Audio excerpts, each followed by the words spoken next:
আসসালামু আলাইকুম। আজকের ক্লাসে আমরা কিছু সুন্দর সুন্দর ধারণা নিয়ে আলোচনা করব। সুন্দর ওয়ান, একজন মানুষের 7 জন বন্ধু আছে, সে এক বা একাধিক বন্ধুকে কত উপায়ে দাওয়াত দিতে পারবে। এখন এই 7 জন বন্ধুর মধ্যে থেকে সে একজনকেও দাওয়াত দিতে পারে, তাহলে কত উপায়ে? 7C1। আবার 2জনকেও দাওয়াত দিতে পারে, 7C2। 3জনকে 7C3। 4জনকেও দাওয়াত দিতে পারে, যেহেতু এক বা একাধিকের কথা বলা আছে।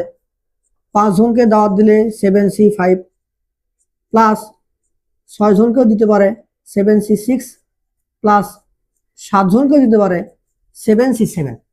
তো এই মানগুলো যদি আমরা বের করে হিসাব করি, তো আমাদের যেটা দাঁড়াবে সেটা হলো যে 2⁻7 - 1।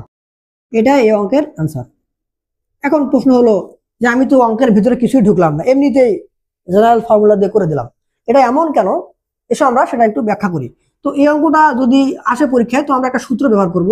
যে সূত্রটা একটু লিখে নাও, সেটা হলো সূত্র NC0 plus NC1 plus NC2 NC3 dot dot এরকম করে সবগুলোকে নিতে হবে, প্লাস NCN এরকম যদি থাকে, এটার সময় লেখা যাবে 2⁻n। পরের লাইনে বা NC0টাকে আমি ওই পাশে পার করে দেব। NC1 NC2 plus NC3 dot dot dot plus NCN 2⁻n minus NC0। তো 2⁻n মাইনাস NC0 মান হলো 1। এটা একটা সূত্র। তো এই অঙ্কটার ধারণাটা কি, আমি এখন তোমাদের সেটা বুঝাই। এখানে দেখো, খুবই সুন্দর মজার একটা ধারণা এখানে বিদ্যমান। এখানে 7জন, একজন মানুষের 7জন বন্ধু আছে, তো সেজন্য আমরা 7টা বক্স করি। 7জন বন্ধুর জন্য 7টা ঘর করলাম।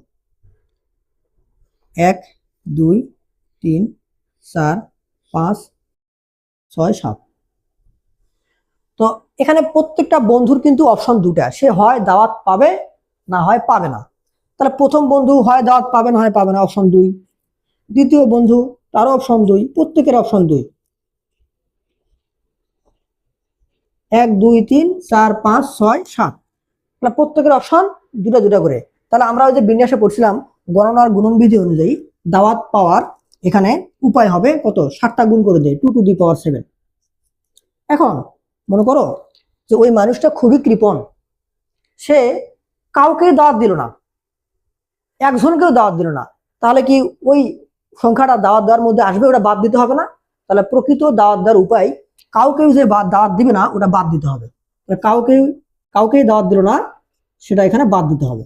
তাহলে আমাদের এখানে নিমন্ত্রণ বা দাওয়াত দেওয়ার উপায় হবে 2⁻7 - 1।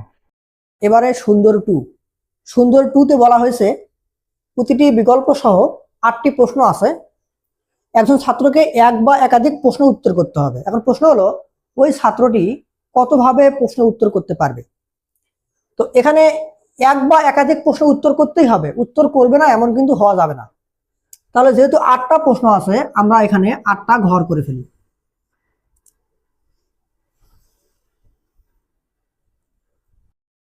1 2 3 4 5 6 7 8। 1 2 3 4 5 6 7 8।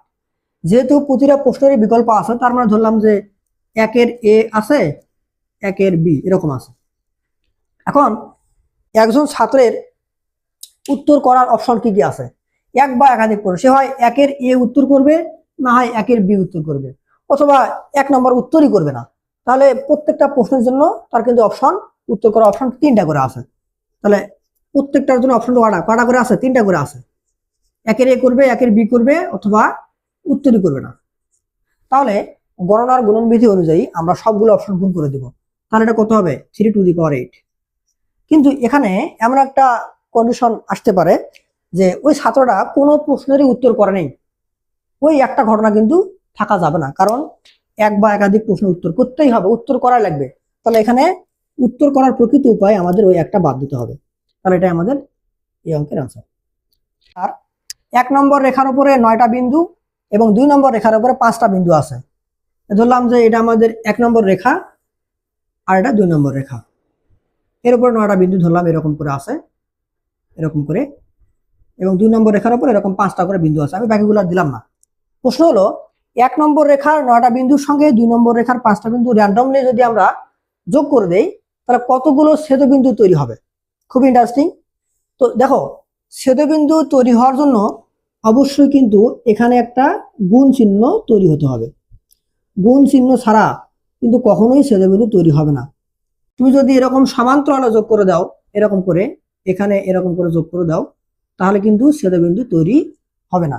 যতগুলো গুণ চিহ্ন তৈরি হবে ঠিক ততগুলো ছেদবিন্দু তৈরি হবে। তাহলে গুণ চিহ্ন পাওয়ার জন্য উপরে রেখার 9টা বিন্দু থেকে যে কোনো 2টা বিন্দু লাগবে এবং নিচের রেখার 5টা বিন্দু থেকে যে কোনো 2টা বিন্দু লাগবে। তাই এখানে ছেদবিন্দু পাওয়ার উপায়, ছেদবিন্দু তৈরি হবে কয়টা হবে? উপরে 9টা থেকে যে কোনো 2টা নিব আর নিচে 2 নম্বর রেখার 5টা থেকে যে কোনো 2টা বিন্দু নিব, তবেই আমাদের ছেদবিন্দু তৈরি হবে। এটাই আমাদের এই অঙ্কের উত্তর।